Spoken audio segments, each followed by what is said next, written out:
Assalamualaikum warahmatullahi wabarakatuh. Kembali lagi bersama saya Jureda Siregar. Jadi, pada kesempatan kali ini kita akan membahas dispraksia.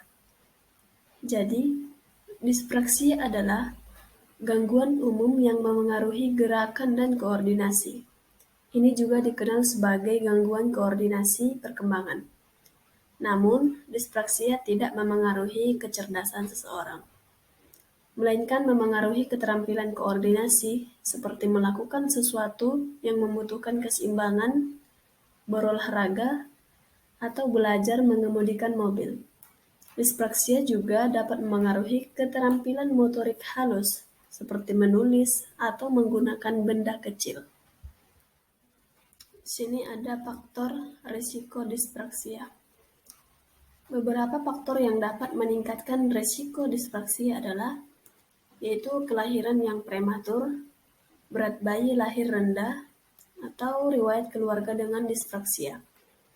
Adanya juga disebabkan dengan paparan alkohol atau obat narkotika saat kehamilan. Jadi penyebab dispraksia masih belum diketahui secara pasti, namun kondisi ini diduga terjadi akibat pada sel saraf seseorang yang mengontrol otot atau neuron motorik. Jika neuron motorik tidak dapat membentuk koneksi yang tepat, untuk alasan apapun, otak akan membutuhkan waktu lebih lama untuk memproses data. Inilah yang kemudian menjadi penyebab dispraksia.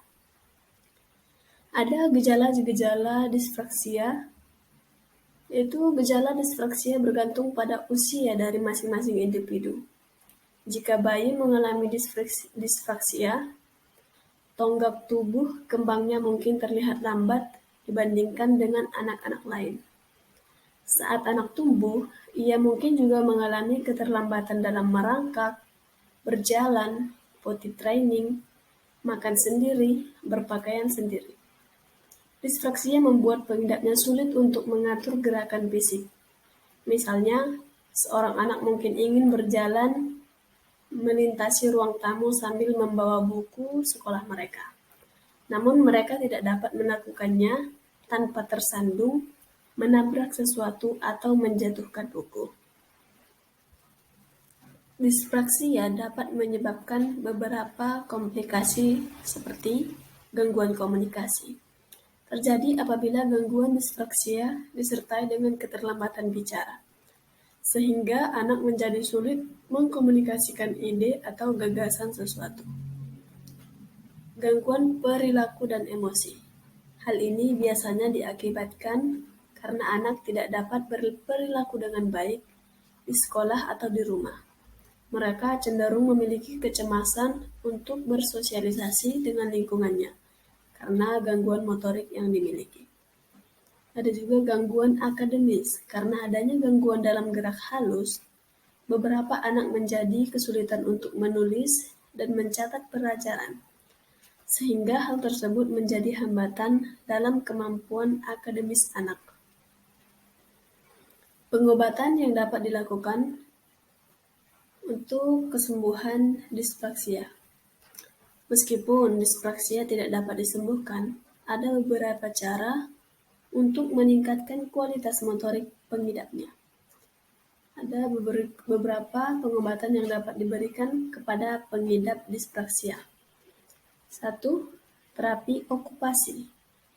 Dilakukan untuk melihat fungsi anak dalam kehidupan, baik di rumah maupun di sekolah. Terapi ini akan memfokuskan anak untuk dapat berperilaku dan melakukan kegiatan sehari-hari. Yang kedua, terapi wicara. Digunakan apabila dapat keterlambatan bicara pada anak dengan dispraksia. Ketiga, bermain aktif. Bermain aktif merupakan sebuah terapi yang melibatkan fisik anak, di mana anak akan bermain secara aktif di dalam maupun luar ruangan. Hal ini diyakini dapat meningkatkan kemampuan dan koordinasi motorik anak. Yang keempat, ada Cognitive Behavioral Therapy atau CBT. Dilakukan untuk melatih tingkah laku anak. Jadi, Dispraksia dapat dicegah dengan beberapa hal berikut, seperti menghindari rokok, alkohol, dan obat narkotik saat kehamilan, memeriksa kehamilan secara rutin, konseling genetik apabila didapati riwayat keluarga dengan gangguan serupa. Mungkin itu saja yang dapat saya sampaikan. Bila ada kesalahan atau penyampaian yang kurang berkenan, saya duluan minta maaf.